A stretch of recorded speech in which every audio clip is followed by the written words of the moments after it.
Okay, Ready? go ahead. Well, most of you already know me. My name is Jim Cohn, and we're going to talk about riparian boundaries. Leroy Middleton put together this book, and when I was teaching here, it used to be required here for this subject. And we're trying to keep it going. Steve Ivey, who is the aquatic lands guy for the DNR, he's sort of taken this over, and he's really an authority on this. Now, this goes into some obviously boundary law. And have you talked about boundary law at all in here yet? Not about boundary law, no. Martin's talked about boundary calculations. Okay, all right. Well, let's get into it here. It starts out by saying the titles of the beds of all navigable waters remained in the United States until November 11th, 1889. Now this November 11th, 1889, that's a big deal in the surveying world in Washington because that's statehood. Okay? And how you can remember that is the rule of 11s. It's the 11th day of the 11th month, 11 years before the turn of the century. And after which title vested in the state of Washington. So that the lands, the beds of these navigable bodies of water were, you know, they were federal lands when we were a territory, but when we became a state, they became state lands, okay? And notice that it talks about navigable waters here. We'll talk more about that as we go. With the exception of all tidelands and shorelands patented by the United States prior to statehood. Now, the reason that they say this stuff right in here, and we're going to talk about these circumstances, is because at a certain point, the meander lines in the state of Washington can be boundary lines under certain conditions. But a meander line was never intended to be a boundary line. But in the state of Washington, under certain conditions it is. We'll see that. Okay. So, in the state of Washington, the courts have ruled that where patents were issued by the United States prior to statehood. Okay. Now, do you all know what a patent is, first of all? You have the Public Land Survey System. Okay. The government surveyors went in and they surveyed the land, and it was federal land. Okay, when we were a territory, it was federal land. If you were to buy a piece of one of these sections, let's say you were to buy a quarter of a section from the federal government. So it was the federal government, then you buy it. You get that first deed is called a patent. Okay, and what it really was, it was a quitclaim deed. And the federal government was saying, well, if I have any rights to this, it's yours. Okay? And so that was the patent. So if it was issued, if you had bought this before statehood,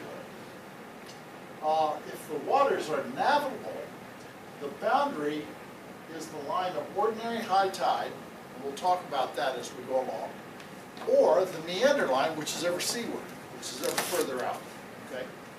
This is that little peculiarity about meander lines.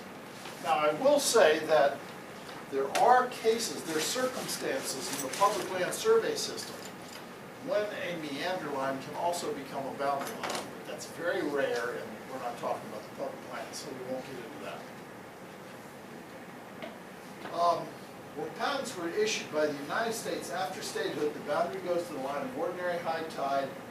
And I put here ordinary high water because a lot of times you'll see that if they're talking about, even if they're talking about tidal waters, they'll call it ordinary high water. It depends on what you're reading. In the case of a river, now think about this, we have a river now. In the case of a river, a pre-statehood patent takes to the line of ordinary high water regardless of the meander line. So we have this tidal situation.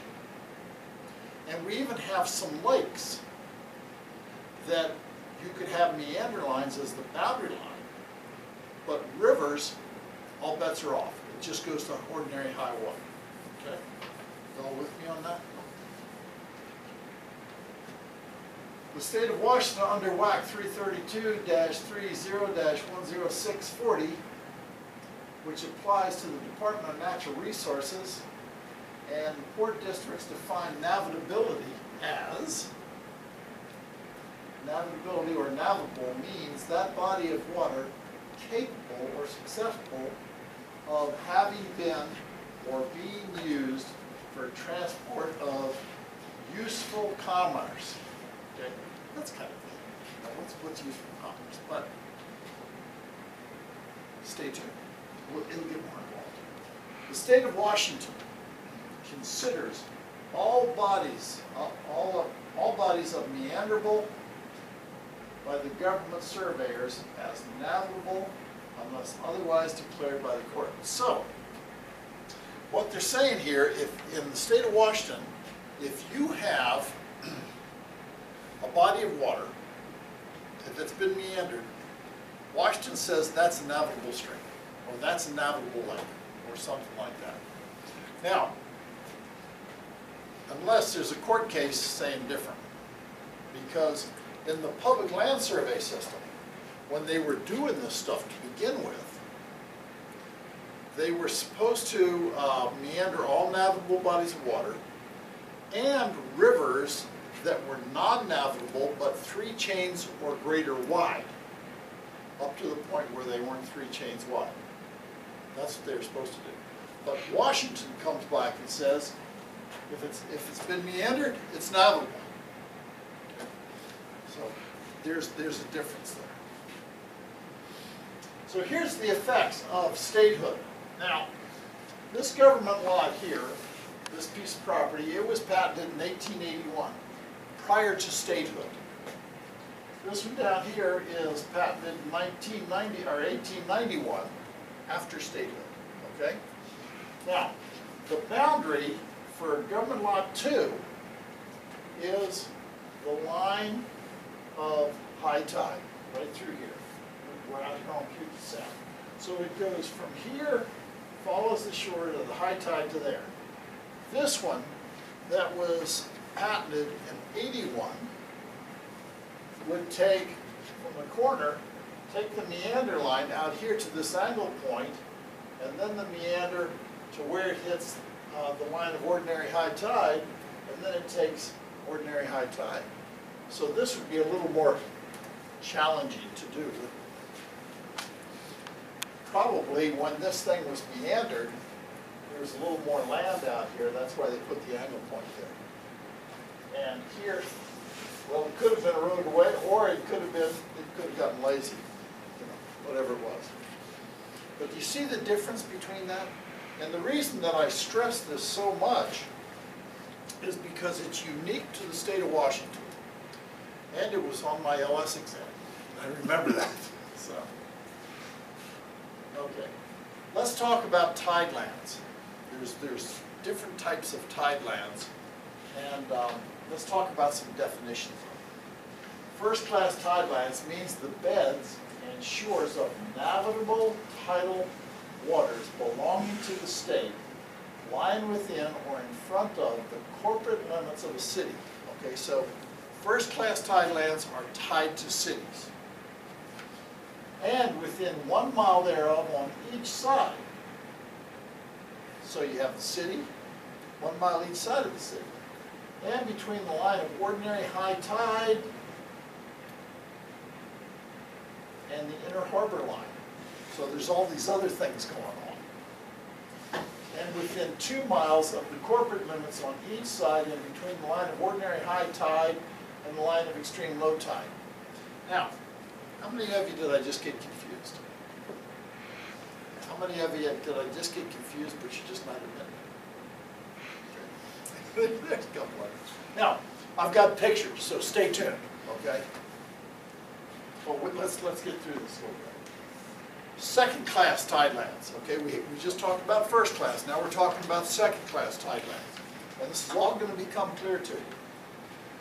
Means the public lands belonging to the state over which the tide ebbs and flows outside of and more than 2 miles from the corporate limits of any city, from the line of ordinary high tide to the line of extreme low tide. Now, first-class shorelands. Now, first of all, let's make sure we understand. There's a difference between tidelands and shorelands. Tidelands have tides. Shorelands don't. Okay? Lake Sammamish has shorelands. Puget Sound has tidelands. See the difference? So, first-class shorelines are lands bordering on the shore of navigable lakes or rivers not subject to tidal flow, between the line of ordinary high water and the line of navigability, another line, and within or in front of the corporate limits of any city or within 2 miles thereof on each side. So first-class shorelands are kind of like, or they're modeled on first-class tidelands, but it's for waters that are not subject to tides. Second-class shorelines are lands lands bordering on the shores of navigable lakes or rivers not subject to tidal flow between the line of ordinary high water and the line of navigability. You see, with tidelands, you have the line of ordinary high tide and you have the line of extreme low tide. Well, with shorelands, you don't have tides. So what you have is you have ordinary high water and you have this line of navigability that's been placed there, okay, by DNR. Okay. It should be noted that from 1895 to 1911, there's some more dates that are important to us as surveyors. 1895 to 1911, the seaward boundary of tidelands were set at mean low tide. Okay. Now, since 1911, the seaward limit has been extreme low tide. So they changed things. They said, okay, at first it was mean high tide to mean low tide. Then they changed things in 1911 and they said, okay, it's mean high tide to extreme low tide, because we have 2 high tides and 2 low tides in a 24-hour cycle. One low tide is lower than the other. Okay? So you have an extreme low tide and you have the mean high tide. Let me see. Extreme low tide and the budding tideland owners who purchased prior to 1911 had the right. Oh yeah, okay, here. Since 1911, the seaward limit has been extreme low tide, and the abutting tideland owners who purchased lands prior to 1911 had the right to purchase the area between the mean low tide and the extreme low tide, because there was that little sliver there. Again, I have pictures. Now, a line of navigability is the outer boundary of shorelands and is an indefinite term. The state constitution provides, or the establishment, should be for the establishment. I always find something when I give these things. For the establishment of harbor lines in navigable waters of the state, whichever such navigable waters lie within or in front of a corporate limits of a city or within 1 mile thereof on each side. If you don't understand that, wait till you get to the pictures. Harbor lines, so established, consist of the outer harbor line, the line beyond which the state shall never sail or lease any rights. Okay. The inner harbor line is the line located and established in waters between the line of ordinary high tide or the line of ordinary high water and the outer harbor line and constituting the inner harbor of the harbor area. Now, if I don't have you confused by now, you've got this. You just go on home. And then there's a waterway. A waterway is a strip of land between the inner and outer harbor line which remains in public use and cannot be sold or leased to provide access from the uplands. The uplands is when you start walking on the water, out of the water and onto dry land, uplands to the beds of the navigable waters. So there's a corridor in front of every city that says this is for the public that you can get from shore to the water, to the navigable water. And then there's this thing called a pier head line. A line established by the U.S. Army Corps of Engineers, beyond which there cannot be any bulkhead or improvements, and as a rule, these lines are coincidental with the outer harbor line established by the state. As a rule, the pier head line and the harbor line is the same line, but it doesn't have to be that way. Now let's take a look at some pictures. I've got lot 1, 2, 3, and 4. Okay, right here, I have mean high tide, the mean high tide line. By the way, as we go on, we're going to figure out how to determine mean high tide. Okay? And then we have this line right here, which is mean low tide. And from here to here was second-class tidelands prior to 1911. Not near a city or anything, it's just this area. So if we knew the elevation of mean high tide in this area, we could determine where the mean high tide line is by an elevation, couldn't we? We could find that elevation. If we knew the elevation of mean low tide, we could do the same thing, and that area between the two are the shorelands. Does that make sense to you?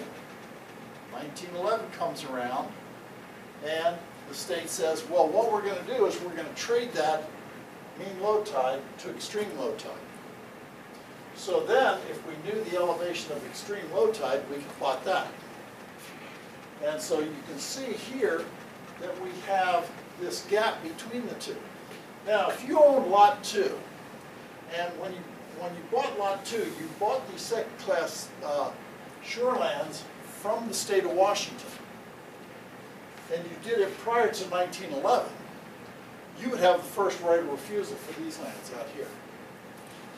Does that make sense? And it just stands to reason. Okay, so we have that about preferential rights. Okay, we understand that? Now let's talk about the beds of navigable waters. Now, remember what I'm talking about here. Navigable waters. Let's say Puget Sound. Here's what we have going on. Here we have the city limits from here to here. Okay? Now, if we have the city limits from here to here, then we go 1 mile on each side of the city limits. You see that? And what we'll do is we'll take this line out to what we call the outer harbor line, or the pier head line. Now, the pier head line is determined by the Corps of Engineers. The outer harbor line is determined by the DNR. Okay? Then they have this harbor area. Okay? And they have an inner harbor line, here and here. The inner harbor line constitutes between the outer and the inner harbor line, you have the harbor area, right? And remember I said you had that corridor to get from the uplands or from dry land out to the beds of navigable waters? Well, there's that waterway right there. See how that works? Now, all the lands between the inner harbor line, mean high tide, and out here to this line, which is 1 mile away, and the same thing over here, that's all called first-class tidelands. But the first-class tidelands go a little farther. They go actually another mile, so it's 2 miles from the city limit. But that second mile, it just goes between mean high tide and extreme low tide. See, it doesn't come, this doesn't come all the way to here. So you have this area in here is first-class tidelands. This area in here is, this area in here is, and then that's that little area right there. Does it make a little more sense to you now that you see the picture? Okay. So, first-class tidelands, harbor area, inner harbor line, outer harbor line, pier head line. Keep in mind that the pier head line most of the time is the same as the outer harbor line, but it doesn't have to be that way. The Corps of Engineers could set it differently. Okay? They could set the pier head line out here if they chose to. And then, after this 2-mile limit, we have the second-class tidelands. And the second-class tidelands over here. Now, the second-class tidelands, 2 miles away from the city limits, mean high tide to extreme low tide. That part right in there, that's the second-class tidelands. Okay? First and second class. Any questions on that? Yes? The waterway running down the middle, how do they determine where that is? They can determine that between the city and the state. Oh, They okay. can determine where it is. Doesn't have to be right smack dab in the center like I have That's just there. the way it works in that. Okay. In the picture I drew, that's Right, it is, yep. yeah. And I copied this picture from Leroy Middleton, but no, it could be on the Okay. side and stuff like that. Okay. I know that there are those. I've seen maps of down around Elliott Bay, and I know that there's waterways down there. Oh, okay. Any other questions on this? All right, let's move on. Let's take a look at second-class tidelands.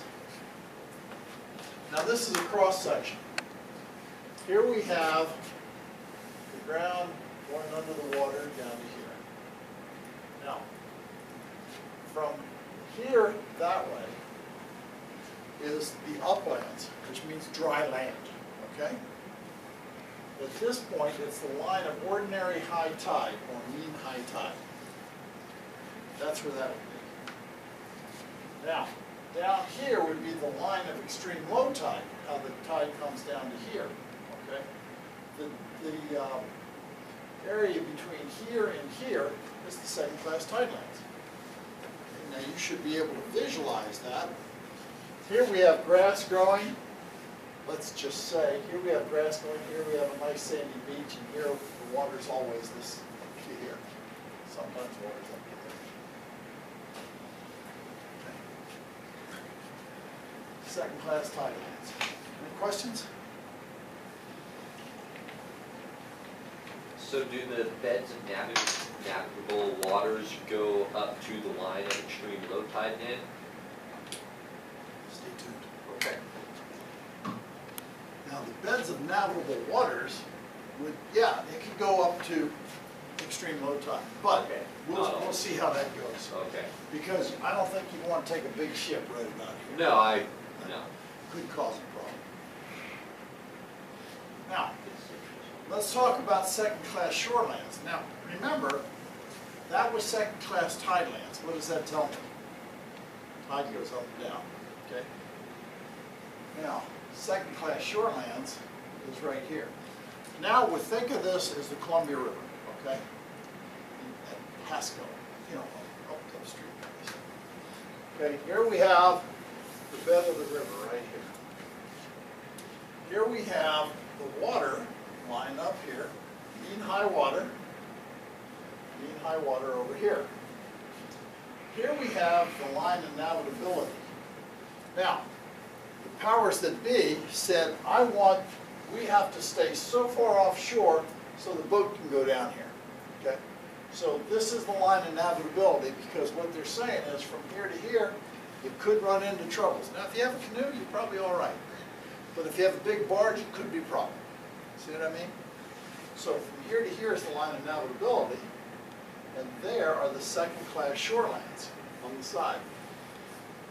Does that make sense?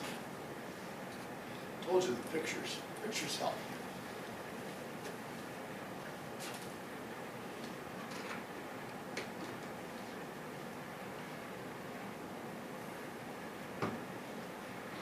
let's move on. Okay, shorelands and harbor areas and line of navigability. Now, excuse me. Remember, the shorelands, now we're not talking about tidal influence, okay? Now we're talking about Lake Sammamish, okay? I would say Lake Washington, but there's special legislation for Lake Washington because when they put in the locks, that changed the level of the lake.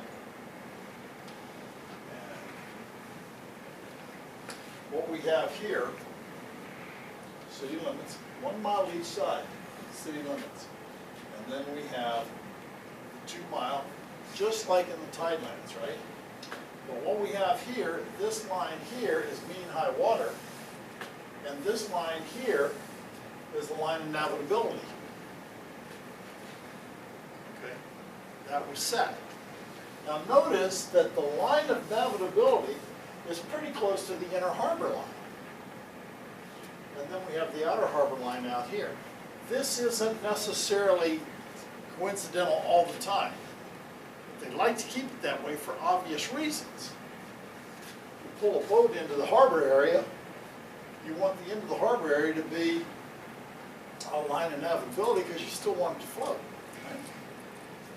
And then we have the outer harbor line. Notice that in this, I don't have a waterway in here. Now, don't quote me on this, but I'm pretty sure that there is waterways on these shorelands as well, okay? But I would have to ask Steve about that to make sure about it, but I'm pretty sure that there is a waterway someplace in front of the cities, even on the lakes, because they have to have a way to get out to the they have to get out here to the, past the line of navigability. All the lands from here on this way, and all the lands this way over here, are second-class shorelands. So I keep trying to emphasize that, the difference between tidelands and shorelands. Okay, and we can see that difference. Okay. It is the position of the state of Washington that the state can never at any time convey fee simple. Who knows what fee simple is? Fee simple means you buy it outright. Okay? You buy whatever it is in fee.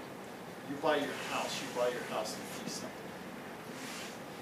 Can never at any time convey fee simple title to any lands laying beyond the line of extreme low tide and tidal waters and below the line of navigability in lakes and rivers claimed by the state. So that's supposed to stay state property.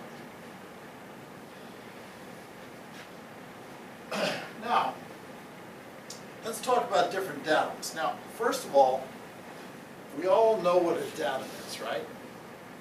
It's just some benchmark or some elevation that we're going to say, okay, we're going to call that 0 and we're going to measure up from there, okay? And that's a vertical datum, and there's horizontal datums also, but we're dealing with vertical datums. Now, when it comes to water, there's a lot of different kinds of datums, and we're going to take a look at them, at a lot of them. But the first one we want to look at is mean lower low water datum, MLLW. This is related to specific area and tidal waters. This datum is used for all marine facilities, docks, bulkheads, etc. Most important to the surveyor, it is used to define the upper and lower limits of tidelands along the Pacific coast to include Puget Sound. Okay. Now here's what happens. Here's some of the information that we have. The U.S. Army Corps of Engineers has tidal benchmarks all over Puget Sound, and this is right off of their website, this picture here. And notice that they have all these numbers, and they have, here's one down in LA Bay down here. The reason I have a circle around this is we're going to look at that one. Okay. But you can go right on the Corps Engineers website and you can get this data. Okay. Now, let's take a look at this. Oh, by the way, this information that we're looking at right here is for that tidal benchmark right there. And it's So, let's take a look at this. We have a datum plane, and we have all these different kinds of elevations, okay? Over here, we have MLLW.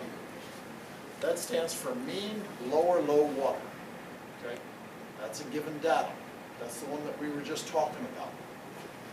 Then we have NGVD. NGVD, is anybody familiar with that? National Geodetic Vertical Datum, 29. Then we have NAVD 88. By the way, NGVD used to be referred to as mean sea level. Okay. NAVD 88, that's the one that we use all the time. Excuse me. Then we have COE.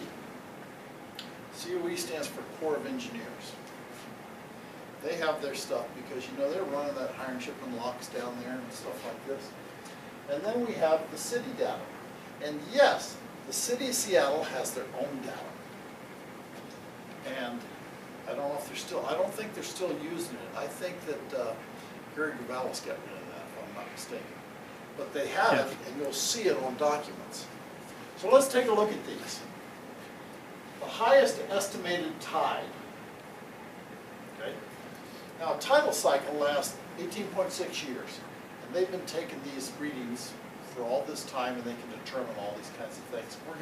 I'm brushing over that now because we're going to talk more about it later. The highest estimated tide, 14.5 feet, plus or minus half a foot. Notice that none of those have it. Then we have mean higher high water. Okay? You want to follow me with that? Okay. When you have, in a 24-hour period, we have a high tide, we have a low tide, we have a high tide, and we have a lower tide, like that. So we're talking about the mean higher high tide for that one, right here. Mean higher high water. Now look, for the mean lower low water datum, it's 11.2 feet. NGVD 5.13, NAVD 88, 8.69, Corps Engineers is 12.08, and the city is minus 1.03. Okay. So, you all know this. Depending on what datum you're using, you have that information right there. Then we have mean high water, and we have all the differences between the datums. Mean half tide level, we have all the differences. NGVD, National Geodetic Vertical Datum, mean sea level. Mean lower water, the NGVD is 6 feet higher than mean lower water. You see NGVD right there is 0, okay, because that's the datum we're talking about. And then we have all these others over here. Mean low water, 2.08. Negative 3.02, so it's below the datum, so forth and so on. Mean lower low water datum, 0, and then they have all the others. Now here's what's so important about the mean lower low water datum. That's the mean lower low down here. They mean it out. And what's so important about that is because you really want to go with the lowest water level for the ships, right? If we used this one, and the guy was looking at this, he could be in trouble, couldn't he? Said, whoops, don't do it. But do you see how all these datums relate to one another depending on where they are, on what datum you're looking at? And all that information is on the Corps Engineers website for any of it. And by the way, that will change depending on where you are in the Puget Sound. The elevations here, all that information here will not be the same here, or not be the same over here or over in here, something like that. So you have to look for that information the closest you can find to the area you're working in.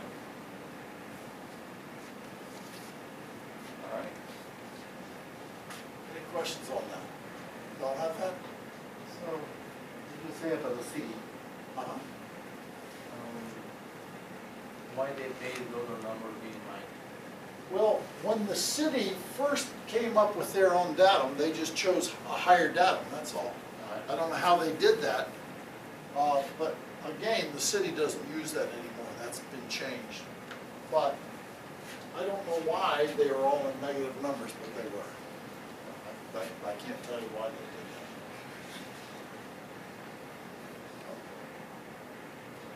that. Navigable and non-navigable rivers and lakes, let's talk about that a little bit. What time do you guys usually take a break? 7:30 or so. You guys gotta start asking more questions, we're gonna be done by 7:30 or something. Navigable and non-navigable rivers and lakes. In any survey of lands joining rivers or lakes, one of the first tests a surveyor of a survey is to determine if, in fact, the body of water is navigable or non-navigable. Okay? You've got to know that because it changes things. In most cases, this has already been decided by court decisions, and the information can be obtained easily from the title company. For navigable rivers and lakes, the beds are owned by the state of Washington.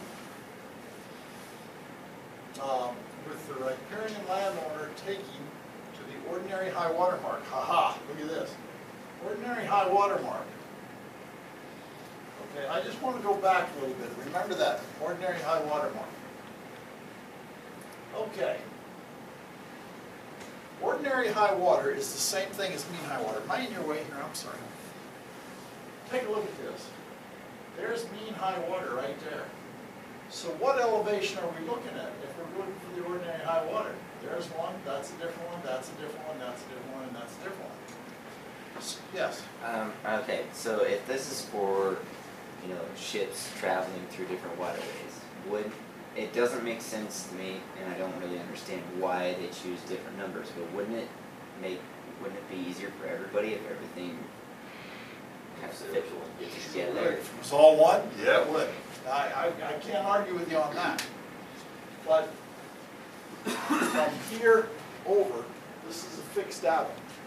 This will change depending on where you are. Okay.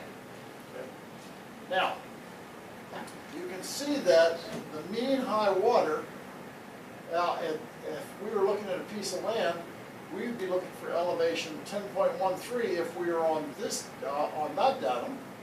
We'd be looking for elevation 4.23 if we were on that datum, and so forth. Okay, so let's get back here. And remember, for navigable rivers and lakes, the beds are owned by the state of Washington with the riparian landowner taking to the ordinary high tide. Now what does that mean? It means that you're going to own, if you're on this body of water, you're going to own to the mean high tide. After that, it's the state's. You with me? Unless you bought the second-class tidelands or the second-class shorelands. All right. For non-navigable rivers or lakes, the beds are owned by the riparian landowner as a general rule, unless an intention to the contrary is indicated in the conveyance itself. The grant of land bounded by a non-navigable river will convey the land to the land or beds under the water to the thread of the stream. And we're going to look at examples of that. So if it's non-navigable, you get half the river. If it's navigable, the state owns it. The river or stream is regarded as a monument, and the grantee takes to the middle thereof. Okay? So if you're on a river, it's a non-navigable river, and your legal description says you're going to go north to the river, you're going to the center of that river. Okay? Because the river is a monument, a natural monument. Various riparian owners adjacent to a non-navigable lake take to the center of the lake and a disposition equitable to all owners. We're gonna look at lakes here in a minute. So let's, first of all, let's take a look at a non-navigable stream. Okay. Now, here's lot 1, lot 2, lot 3, and lot 4. Now, the thread of the stream is the middle of the stream. Think of that. Think of it that way. There's another line there that's very important to us, but that particular one is to the thread of the stream. So, lot number 1 owns from here to there. Lot number 2 owns from there to there. Here's the scary part. Rivers move. You know, they'll erode, they'll accrete, you know, they'll build up lands on one side. So as this river moves, and if your legal description says you're going to the river, your property's going to move with the river. Right? Yeah. Okay, now here's a non-navigable lake. This is called the pie method. And what they did here is they have this little bitty lake here, and they have all these landowners around it, and it's kind of a round-looking lake. And so what they do is they divide it up equally. They try to find the centroid here, find the center of it, and then they just put these lines out. So lot number 9 owns that piece right there. See? 10 owns that piece, so forth and so on. And you'll notice that the amount that they own is proportional to the amount that they own going across here. You see what I mean? And that's the equitable pie method. Okay? Now, I will tell you this. If you're doing a job where you have to look at these things, you can get this information and take a look at how it's been divided. DNR is a great resource for that. Now, if the lake looks like this is called the long lake method. It's a longer lake. What you can do, but it's non-navigable, you would determine the center of the lake to these radial points, we'll call them that in lack of a better word, where this is kind of radial around here, and then they come out perpendicular. You see how this is 90 degrees? It's not this coming down, but it's 90 degrees and it's perpendicular here, perpendicular there, so forth and so on. And these come out as radial. This line is supposed to be up there. Bad drawing. Right there.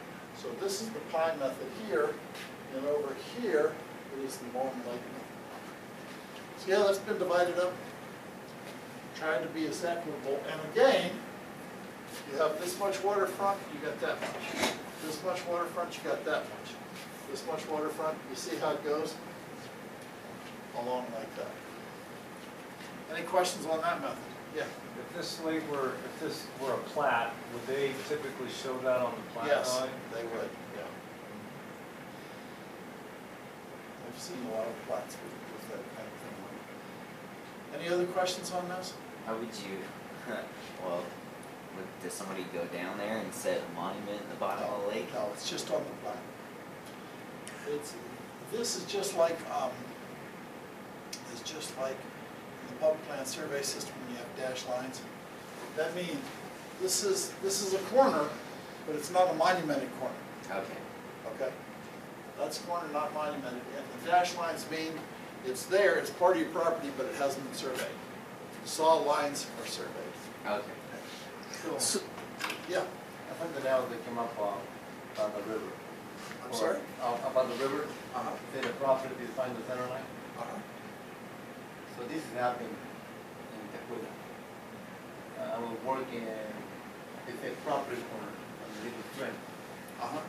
So like I said, the center of the stream was controlling the property line. Well, not exactly, and we'll see how this works. But what happens, now you're saying you're setting property corners right up in here, right? No, I'm talking about that one back, with the strip, the river, that one. Okay. You say that will be the line. Yeah, this is the line, this is the boundary line here. So if they go and say property corner, and then the river moves, Right. the property corner will change. Great question. That's a great question. I'm gonna roll this up so I can mark on this, okay? Because in Tequila, there's a traffic cone. Okay, let me restate the question, in case you didn't understand it. The question was, if we have a property corner set here and set here, but this is the property line for this lot, what happens if the river does this? Something like that. That's what you're saying, right? Now, if you have a scenario where you own to the thread of the stream, regardless of where that stream moves, okay? And you go out and stake this, and you set this property corner right here, and you set this property corner right here, and you set this property corner right here, okay? Then, when you go in and you set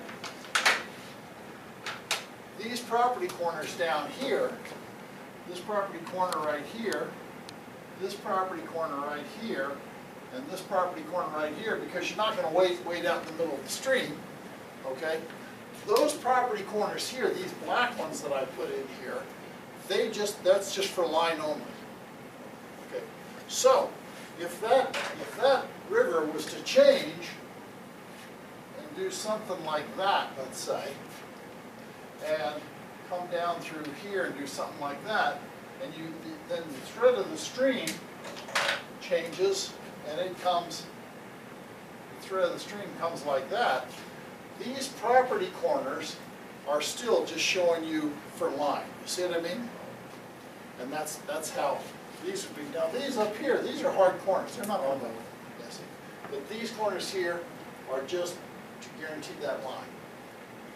Make sense? So that will be on the river survey. For those points. Yes. What's on line.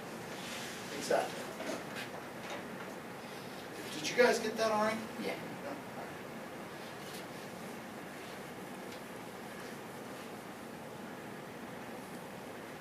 Let me bring the screen back down so we.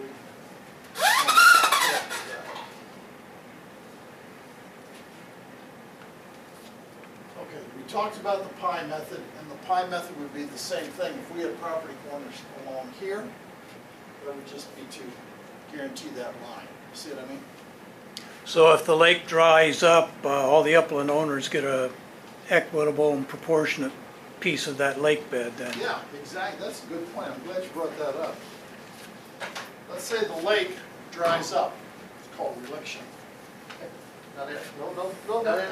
Oh. Thank you.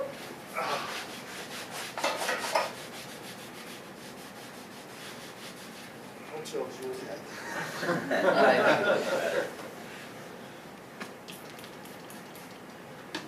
Okay, talk amongst yourselves here. You want me to turn the camera away? Like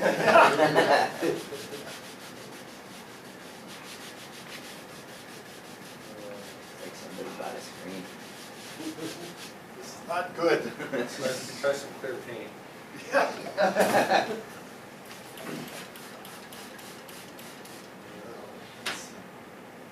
Very bad.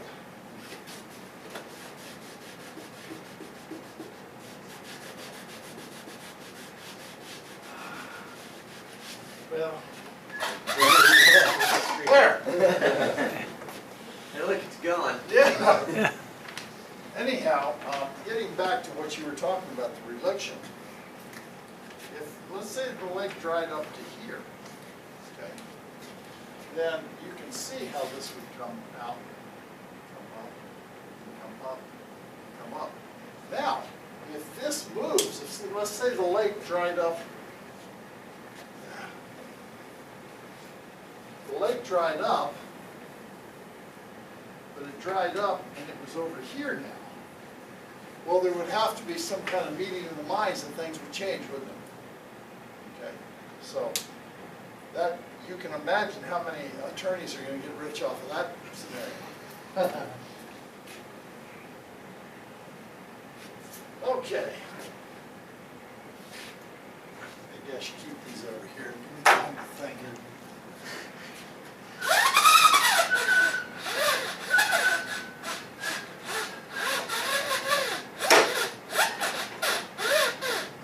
I just leave it up. Well, we don't want to leave it up because it puts too much of a glare on the camera. So pay no attention to this. All right. That didn't go well. Let's move right along. We talked about this. Any questions on this? I do. Okay. So it was mentioned that the side property corners were, not corners, but they were just basically creasing the line, not so much the front corner. Exactly. Well, with those, since the lines are actually perpendicular to the center line of the, Good point. yeah. Good point. So what the property corner, in this case, the property corner, if you set one down here, it would take the line from here to here. But then the plat would dictate this. You see what I mean? Does that make sense? All right, let's talk about addition of these beds.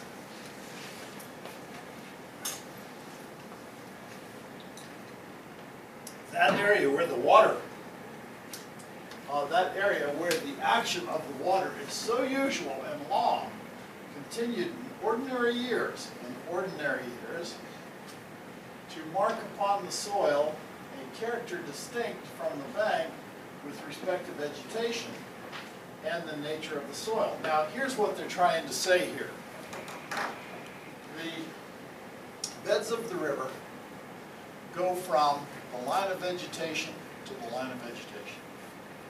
And what they're talking about is upland vegetation, not aquatic vegetation, like that ninetail or something like that. Okay? Banks. Usually that elevation along a river or a lake that equates to the land of ordinary high water or the line of vegetation. For the longest time, and in a lot of cases still, the line of ordinary high water was the line of vegetation. And now there's all kinds of different things on that. A lot of times it's elevations and stuff like that. We'll see that as we go on. Ordinary high water. The line where the vegetation ceases, or the line of ordinary high water, sometimes called the high water mark, or mean high water. It should not be confused with high waters due to flood stage. It has nothing to do with flooding. It's the ordinary year, right? Okay. The Thalweg. Love that name, Thalweg. Thalweg is the deepest way or valley of a riverbed, also referred to as the main channel. Okay, it's where the deepest part of it goes. The thread of the stream, a line equidistant between the lines of ordinary high water. It's irrespective of the Thalweg line, which may be closer to one bank than the other. Now, we talked about the thread of the stream already, and so this is just the definition of what we've already talked about. But the Thalweg is a new one. It's a new thing. Now, here's what we have. Here I have beds of the river, right here, ordinary high water, okay? And this is the thread of the stream. But remember, the Thalweg was the deepest channel, okay? And so in this case, the deepest channel, it was like this. Like that. And there have been cases, I haven't seen one, but I've been told that there's cases where the deed actually calls out going to the Thalweg line. The reason for that is because people on both sides of the river wanted to get to that deepest channel. Does that make sense? You know, because if it was to the thread, this guy over here wants to get to here, and this guy over here says, you can pass the thread, I'm going to shoot you. So, not very extreme. But you see, in theory, you'd be trespassing, wouldn't you? Unless you say, well, I'm floating on the water, I'm not on your land, I'm above it. The argument can be made, right? All right, do you see the difference between the two? And this is just a cross section. Here's the lowest channel, there's the bow wave, there's the thread in the stream, ordinary high water. And that thing will be the same, it would change, Oh yeah, this could change as well. and then the property will be, again, it will be point of line. Yeah, Say for example, if in the middle of your stream or said river, if you had a gigantic rock in the center of it, right? And the river flows around each side of the rock, and if it's to the deepest channel, say for argument that each side of the rock has the same elevation in the bottom. then you have two different bow wave lines. So They then, go around the rock and then they'll meet up again downstream. okay, I guess it will be, job security, and that keeps changing. You have to call the surveyor again. Well, hopefully, nice, yeah. Okay, shifting boundaries by changing water courses. Leroy had I wish you guys could, did any of you hear meet Leroy Middleton? Oh, he was great, he was just great. Very soft-spoken man, but a bloody genius. And he'd get into this kind of stuff, and you could hear his tempo of his speech get more excited. As he got more excited, it would start going up. It was pretty neat. The other thing is, you wouldn't get a PowerPoint presentation, you got Oh, the no. old overhead Yeah, slides. overhead. He would come in, and he'd have overhead slides about that thick. And he'd just be putting one on, putting another one on. PowerPoint, really. Let's talk about some definitions. Riparian. A riparian owner is one who owns property along the banks of a water course, and whose boundary is the water in that course. Okay? You own to the water, mean high water. Okay? Accretion, the gradual addition of soil, of land, already in possession of an owner. It is the gradual buildup of the land area into the water. Accretion occurs in two ways. It occurs by using what they call emulsion, which is the washing up of sand or soil so as to form firm ground. Dereliction, which is the sea or river shrinks or withdraws below its usual water mark. That means it's losing water. The term alluvium is generally applied to the deposit of itself, to the deposit itself, while accretion denotes the act. So these two work together. Reliction, lands gained by the withdrawal of water from the land. Examples be a lake drying up. And then erosion is the gradual eating away of land by rainwater, currents, or tides. It is the direct opposite of accretion. By the way, erosion I have here gradual. It could happen overnight in a flood. Gone. Okay. Avulsion. Avulsion is the sudden removal of a quantity of soil from the land of the person and its deposit to the land of another by the action of the water. It moves from here over to there because it flooded last night, okay? And it often creates a new channel. The distinction from accretion and erosion by the time element. Avulsion is sudden. Erosion and accretions are general. Okay? So instead of calling it erosion if it happens in the flood, I should have called it avulsion. Now, let's take a look at this. This must look familiar to you, Vic. This is one of Leroy's slides. Here's the river, right down through here. Like that. Now, as the water comes, it's eroding the bank here, and they have a thing called an eddy where the water actually turns and goes upstream, and it's depositing that soil here. So these are accreted lands, you see what I mean? So it comes down here, it's eroding out this way, and it's accreting on this side. It's taking the land from here and it's depositing it over here like that. And this could just be dredge lands here, dredge lands.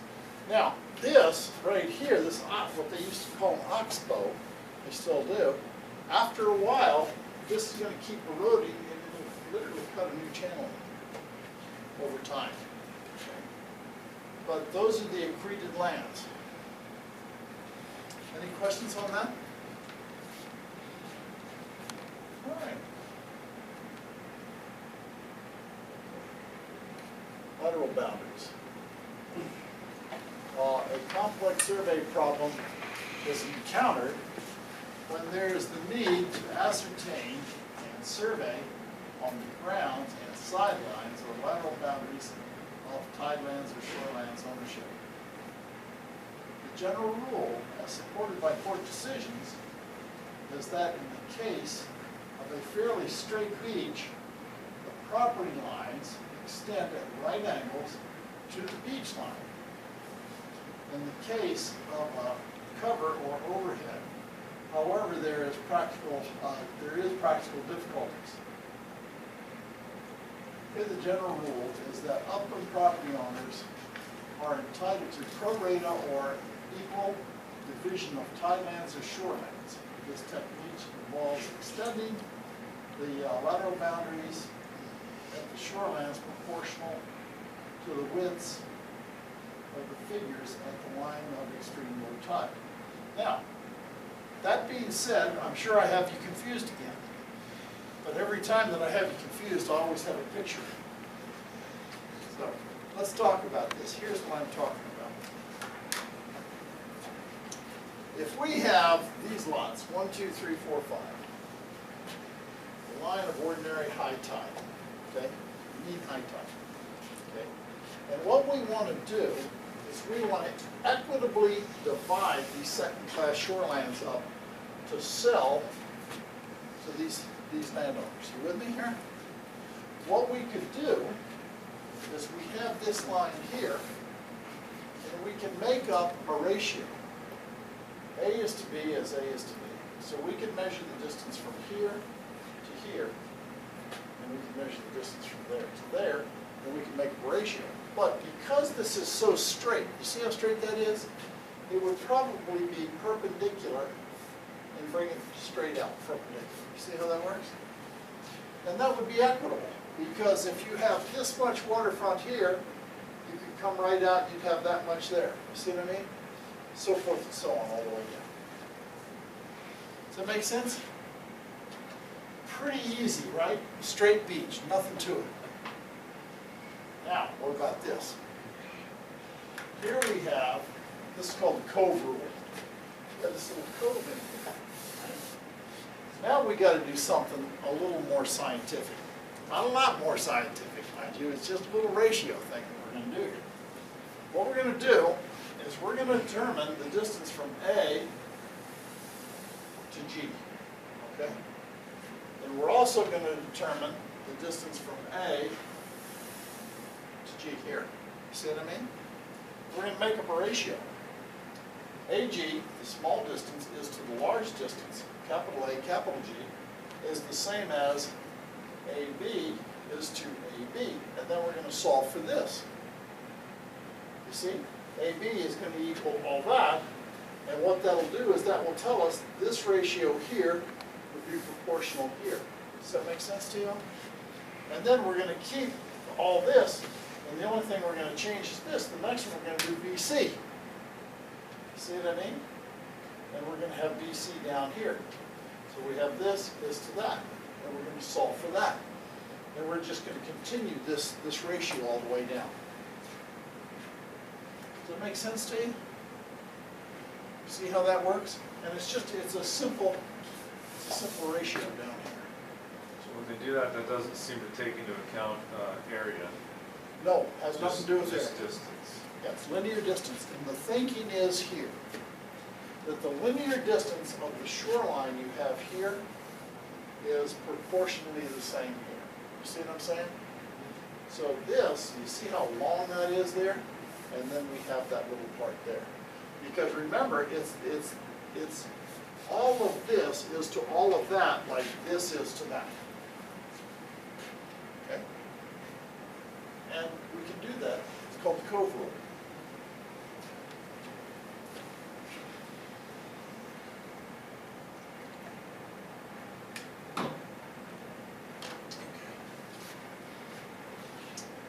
This is the headland rule. Suppose instead of having a cove, you have the water that, you have the land that juts out, okay? The same thing, you're doing the same sort of thing. You can determine the distance from A to F, and you can determine the distance from A to F along the extreme low tide. So you have these tidelands, and then you can make the same kind of ratio here. AF is to AF, little a, little f is to big A, F, as AB is to big AB. And you just keep that up all the way down. And then you can equitably divide things like that way. Now, I can imagine, this is all nice and clean and easy to do, and it's a good way of doing things. But couldn't you imagine being at a homeowners meeting, a homeowners association meeting, and saying, you know, here's a good idea, and then you can imagine, oh, I think I should get this, should go out, you know, however, you know. So I would imagine there would be some discussion along that. But that's what you're looking for, is an equitable way to divide these shorelands up, right? Or tidelands in this case. Any questions on those? Because I went over it pretty quick. These two are just about the same. And in a situation like that, you just go 90 degrees.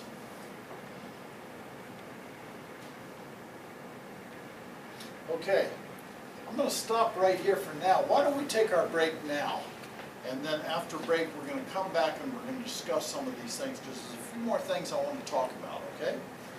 All right, let's go ahead. How long did it take break? 15 minutes? 15, 20 minutes. All right, good.